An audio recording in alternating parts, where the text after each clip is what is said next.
previo al armado de un presupuesto, la lógica nos dice, primero tenemos que tener un plan. Y en general nos estamos refiriendo a una proyección que maneja estadísticas más agregadas, ¿sí? Cuando hablamos de presupuesto estamos hablando ya de un trabajo que tiene mucha más granularidad dentro de la organización, con datos mucho más específicos y que normalmente tiene una forma de generación bottom-up, mientras que el plan es una forma de trabajo top-down. Lo primero que deberíamos hacer es elegir el escenario macroeconómico.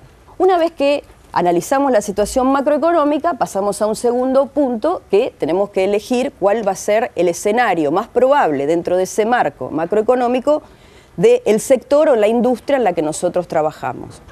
Una vez que resolvimos estos dos problemas, bajamos más a la realidad de nuestra empresa, ¿sí? Y ahí es donde además elegimos dentro de este contexto cómo queremos posicionar o cómo esperamos que nuestra empresa se mueva dentro de este contexto.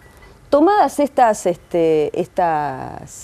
decisiones, estos objetivos, hay que bajarlos a la realidad del negocio, ¿sí? Y ahí es donde necesitamos involucrar ya a más gente dentro de este proceso, que todavía sigue siendo un plan. Todos estos objetivos estratégicos, bajados a los objetivos concretos de cada empresa, los tenemos que traducir finalmente en un cuadro de resultados, ¿sí?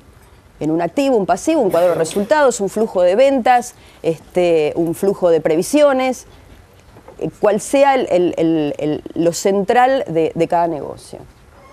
Este primer ejercicio de interacción es el que nos permite empezar a ver cuáles son los drivers, las ecuaciones básicas que el plan tiene que cumplir para que tenga consistencia en sí mismo y para que sea fiel a lo que nos propusimos, a los objetivos estratégicos, al escenario del sector y, por supuesto, al escenario macroeconómico al que le estamos apostando.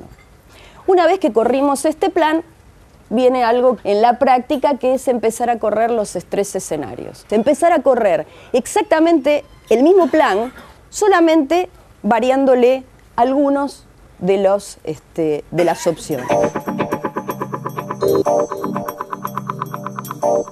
Del trabajo que hicimos previamente, encontramos ya cuáles son los lineamientos que le vamos a bajar a las áreas presupuestadoras para la corrida del presupuesto. Pero necesito haberle bajado primero cuáles son las pautas.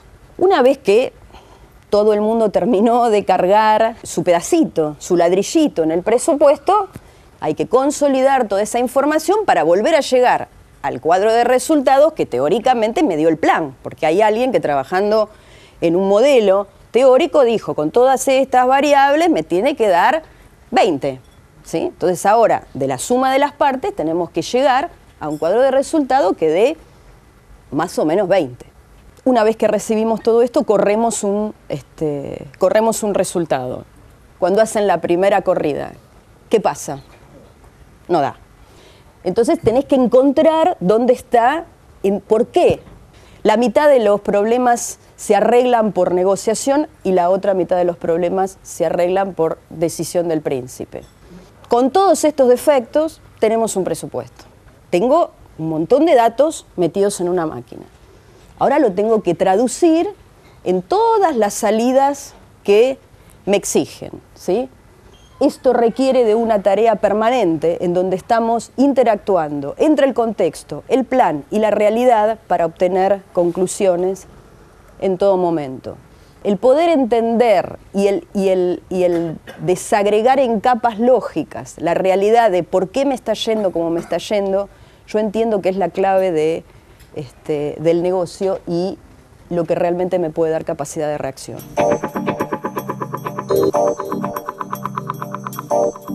No hay otra razón por la cual sirva la información que no sea para medir la gestión, ¿sí? Y la medición de la gestión se hace siempre respecto a determinados parámetros. Ese parámetro es el presupuesto, es el plan, son los objetivos que nos marcamos, que nos automarcamos o que nos marcan nuestra casa matriz.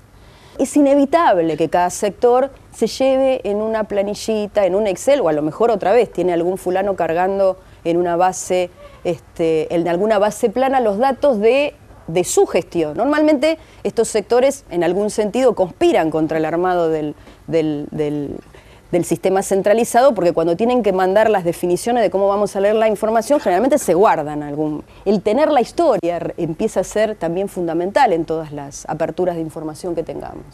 La mayoría de las corporaciones ya tienen incluido en el régimen normal y habitual un régimen de forecast. Estamos tapados de datos, pero la realidad es que tenemos una enorme incapacidad para generar información. Cuando hablo de información es aquello que nos va a servir para tomar una decisión al día siguiente. La realidad es que existe un mundo más allá del Excel, se los aseguro. Por experiencia propia les digo, existe, hay una realidad más allá del Excel y del Access. La verdad es que no se puede manejar de la mejor manera con planillas de cálculo, pero existe una posibilidad de hacer las cosas de otra forma. Tiene que tener coherencia, flexibilidad, bueno, por todo esto que hemos hablado. Tengo que ser capaz de manejar variables exógenas, variables o parámetros, determinados parámetros o determinadas ecuaciones, que si las cambio, cambia todo sin necesidad que tenga que cambiar yo a mano cada una de las partes. Potencia, porque estamos hablando de muchos datos, de muchas dimensiones, ¿sí?